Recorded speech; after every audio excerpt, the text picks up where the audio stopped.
some point in time. That said, we'll quickly, because of time, now we need to roller coast and go straight and talk to you as regards the National League. It did take place yesterday. So many games were played. We still expect so many games to be played today. Well, just a game actually to be played today at the NNL. The scorelines of the games that were played in Division A for Nigeria National League. We saw Mighty Jets play 3-0 with Nigerian Prisons. Mighty Jets defeated Nigerian Prisons 3-0. Kogi United played 2-1 with Jigawa Golden Stars. Sokoto United played 1-0 with Niger Tornadoes. Tip FC played 1-2 with Plateau United. They lost 1-2 to Plateau United. Kwara United defeated Wiki Toys 4-1.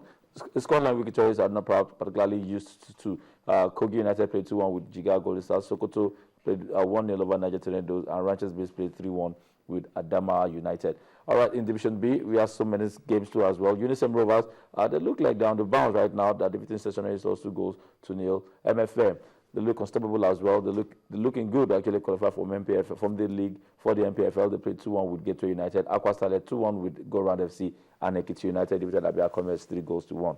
It must be said, yesterday's game, Kwara United defeating Wiki Tourists was a brilliant one. I mean, Wiki Tourists had actually been the leader, but Kwara United defeated them 4-1 and closed the gap, you know. So you'd expect that those two teams would actually go down to the wire. And of course, in the second, in the Division B, MFM continuing in winning ways. But the clash of the weekend, in my own perspective, will be the First Bank 3SC game, which will come up later today. Yeah. All right, from your point of view, the NNL, has it lived up to standard for you?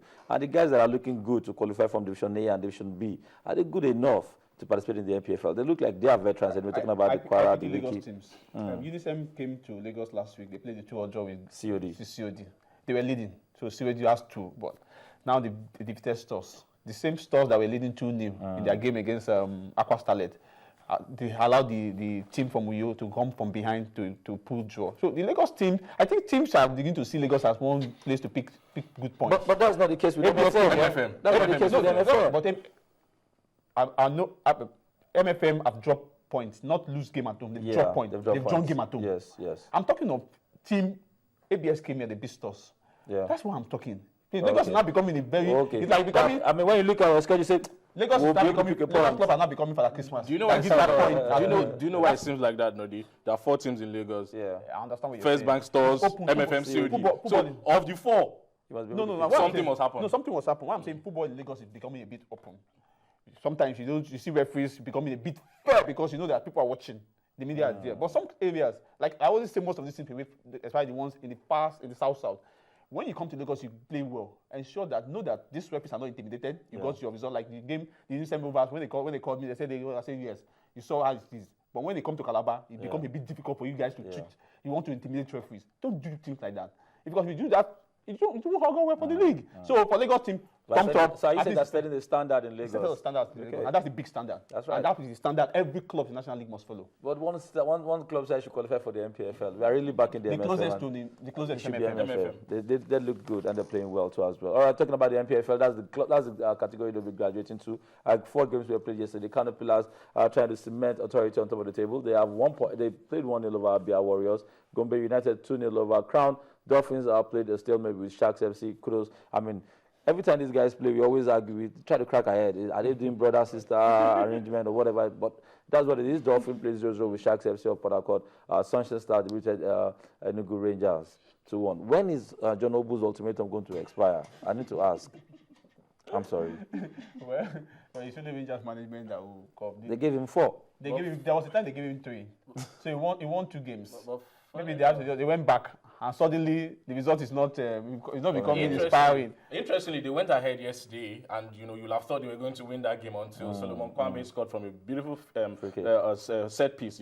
He's taken over set pieces ever since Godfrey Babuna left, and they actually went ahead to win that game. Kano Pillars Abia Warriors, it was a case of top 4, top 5, and Kano Pillars actually won. Adamu Hassan, beautiful goal, and as it stands, Kano Pillars actually extended their lead on top of the log. Dolphins, painfully, well, for their own sake, they have not lost a game since the second standard started, but you'll have expected that they will have won yesterday to close the gap with them. They're still second anyway until Enyimba plays today. And you'll have expected that they will close the gap on Kano Pillars. But as it were, it was a derby and they drew. All right, games to see today. We have the fixtures coming through right now. El Kanemi will be taking on Bayelsa United. Kaduna will play host to Lobby Stars. Nembe will take on Aqua United. We have Eyimba taking on FC Taraba. Giba will take on Warriors, and Nasarawa will play host to Atlant FC of Owerri. I'm sure that's why you're present at the Northland jersey right now.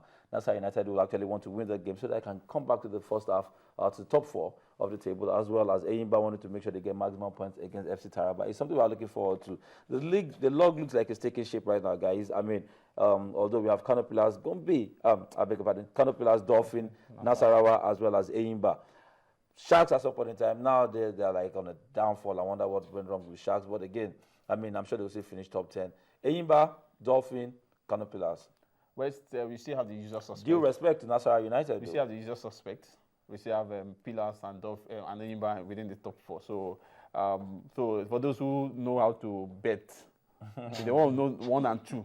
For the fact that Eyimba has gotten into top 4, so you are looking at Eyimba getting into second. That's right. And it's going to be a straight fight between Eyimba and Kano Pillars. Like I've said before, and I repeat, Eyimba and Kano Pillars are going to dominate Nigerian football if they retain this same consistency, structures, this same character for 10 years. Eyimba, the Federation Cup, Kano Pillars, the league. If they don't win the interchange. But Dolphin, we can't ignore Dolphin too. Oh, definitely. But quickly, let me state this this fact. So one thing I've noticed over the last 4 weeks from the Nigerian Premier League, there's a certain guy who plays for Eyimba, Ugu Uwadegu, the left back. This guy, in my own opinion, will bench Odasini Chejile, will bench Juwon Shaniwa with his form. I mean, he scored a goal. He hasn't been invited yet. He scored a goal directly from a corner kick. Only Roberto Carlos have I seen done that in the last 20 years. Directly from a corner kick, nobody touched it. He scored another goal last weekend in the Abba Classico. You know, a brilliant free kick. And of course, we saw him in Lagos when he played against Warriors. A brilliant free kick. I think Ugu Wadegu will bench those 2 left back, but he hasn't been invited so far. Well, and that's the league for let's you. wait for the national team selectors. But let me state categorically here now. The Academy Bayelsa game, remember the reverse fixture in Sapele? We know how the game ended. That player that pushed the referee, has it been fished out by Academy? Yeah. Is Academy paying 200,000 naira every week? Has been fine, as they were fined. As they are fined. Okay. We're going to ask you to come back on Sunday to our chat, to come and talk to us as regards that. Now, as we begin to round off quickly, we'll take you through what happened in the EPL yesterday. It's match game 2. Day 2 took place yesterday, and we expect some games to take place today as well. Now, quickly, the results of the games that were played. Aston Villa played a stalemate with Newcastle United. Chelsea defeated Leicester City 2-0. Crystal Palace played 1-3 with West Ham United. Southampton plays 0-0 with West Brom. Swansea City played 1-0 over Burnley, and Everton played 2-2 with Arsenal FC. Games to expect to see today will be All City taking on Stoke City. Tottenham will play host to QPR, and Sunderland will take on Manchester United later on tonight. Monday Night Football, Wolverhampton Liverpool taking on Manchester City. Larry Pinel. Ken doesn't want me to talk about Manchester United. Yesterday's fixtures were very, very interesting. You saw Chelsea decimate Leicester. These are the sort of games that Chelsea ordinarily would lose points last season. But now they have a marksman in Diego Costa, and then they have someone who orchestrates things in the middle, talking about Fabregas. Arsenal came back from deep to get a point. This is the sort of game Arsenal will lose points as well in previous seasons. Last season they lost 3-0, but they came back and got a point. Today, Manchester United. I love to know you talk about Manchester United, because in my own opinion, why would you want to talk about Manchester United? Because in my own opinion, it will be very, very difficult for them. I don't understand why United fans are beginning to see their coach as devil. This was the coach they called for. Well, I think they just have to give him as much time. Like somebody mentioned, they call them the mid-table champions. But I thought the man can do something. Van Gaal is not the kind that he's won titles before at Barcelona. He's won at AZ Alkmaar. He's gone but United is a team that had a lot of history. So they want to get back, but they are not because of that first. All right, it's still early days.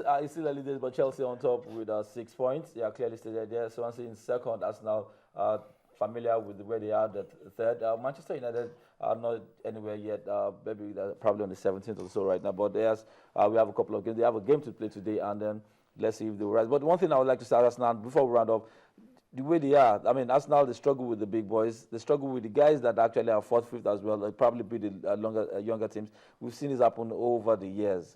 Is this anything different from what will happen this year? No, nothing different. Not even with the purchase of Sanchez, nothing different. We just struggle. They will struggle against the big teams, and then beat the small teams, end up in the usual 4th or so. And with signings, you think Manchester United will come top 4, will make top 4? When they play today, let me see how that team will shape up.